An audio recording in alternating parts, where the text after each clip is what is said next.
I played Duke Nukem for the first time in 2026, and I know this may sound a little strange to many people because Duke Nukem is one of those series that already has its place in gaming history. For many players, it is connected with childhood memories, their first computer, their first platform games, their first shooters, and in general, a time when games like this felt really impressive. But for me, it was different. I have no nostalgia for Duke Nukem. I didn't play it as a child. I didn't wait for the next games in the series. I don't have any memories from that time. For me, Duke Nukem was simply an old game that I played for the first time only now. And that is exactly why this topic is interesting to me, because when we talked about retro games, the conversation is very often about nostalgia. People come back to games they knew from childhood, to systems they had at home, to games that remind them of a very specific time in their life, but I came to this from a completely different place. No childhood connection, no nostalgia around it. I simply bought a small handheld console, started an old game, and checked if something like this could actually pull me in 2026. And a little surprisingly, it did. My journey started with the Super Pocket. I bought this handheld on sale. It wasn't some big planned purchase, it was more like, okay, I will try it, maybe it will be fun, maybe it will not. What I liked was that this was a small device ready for playing.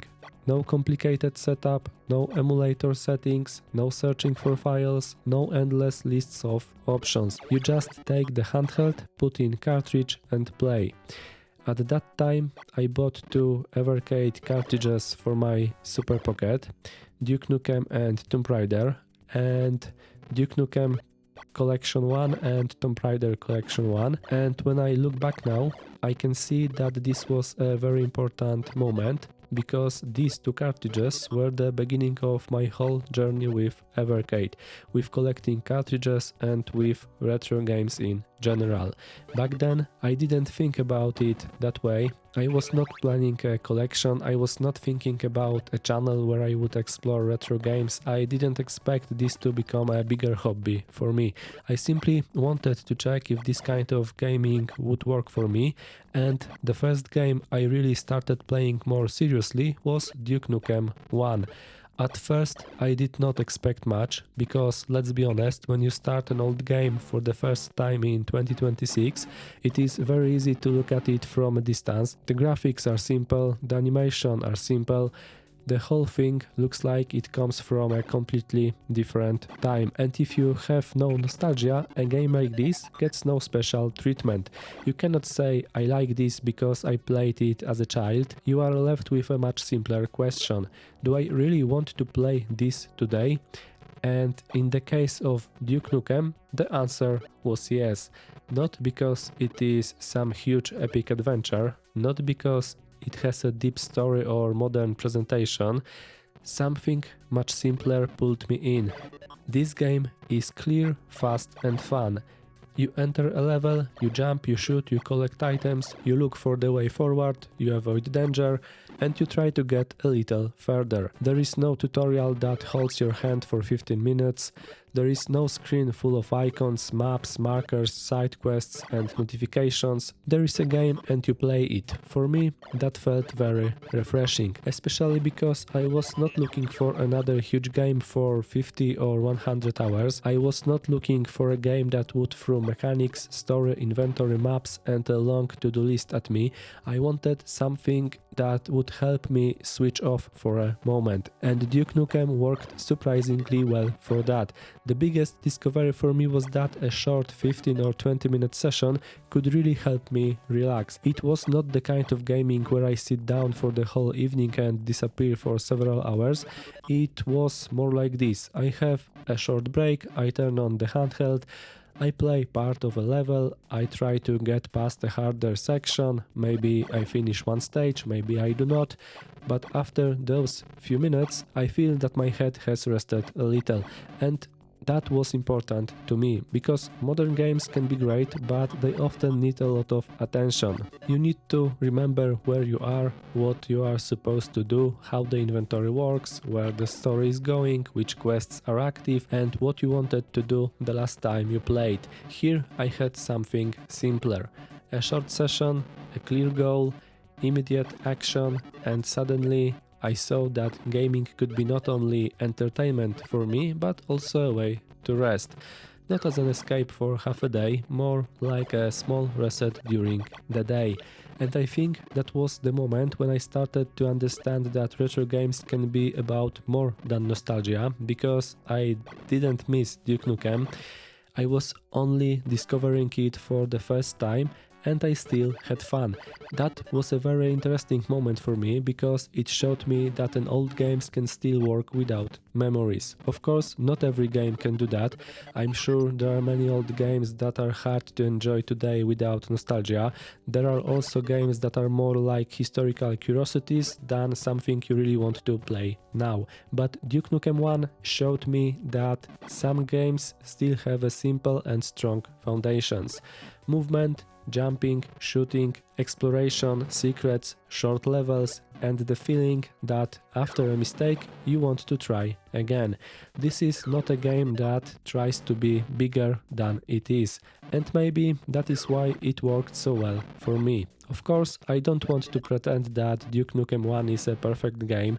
There are moments that can be annoying. Sometimes you need to repeat sections, sometimes the level design reminds you that this is a very old game. Not everything is as smooth as in modern games, but in this case, those limits didn't stop me from having fun. In fact, they gave the game some character. Duke Nukem 1 has a rhythm that worked very well for me. It was not too overwhelming, but it was not completely simple either. I had enough simplicity to start playing without stress, but it also has enough challenge to make me want to try again. And I think this try again feeling is very important here. When a game is too complicated, sometimes I don't want to come back to it. When a game is too easy, I also lose interest quickly, but here I had a very simple loop.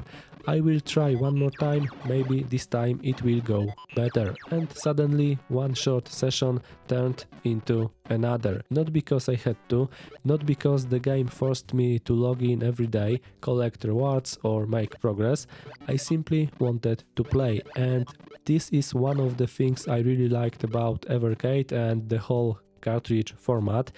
You buy a cartridge, you put it into the console and you play. You don't have an endless library of thousands of games. You don't sit in a menu for hours wondering what to start.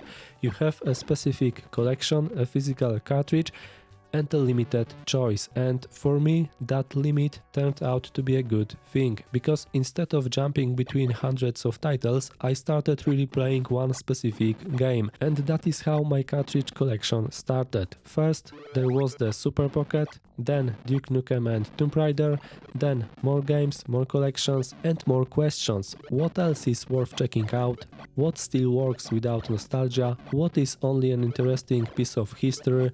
And what can still be genuinely fun today? And in very natural way, my journey with Evercade began. And later, more broadly, my journey with retro games in general. Duke Nukem 1 was the first sign that this could make sense for me, not because I wanted to go back to childhood, not because I wanted to pretend to be an expert on old platforms, and not because I wanted to lock myself into one console, one computer, or one period of gaming history. It was more because I found a simple way to rest, discover games, and build a new hobby. Without pressure, without pretending that I know everything, without nostalgia.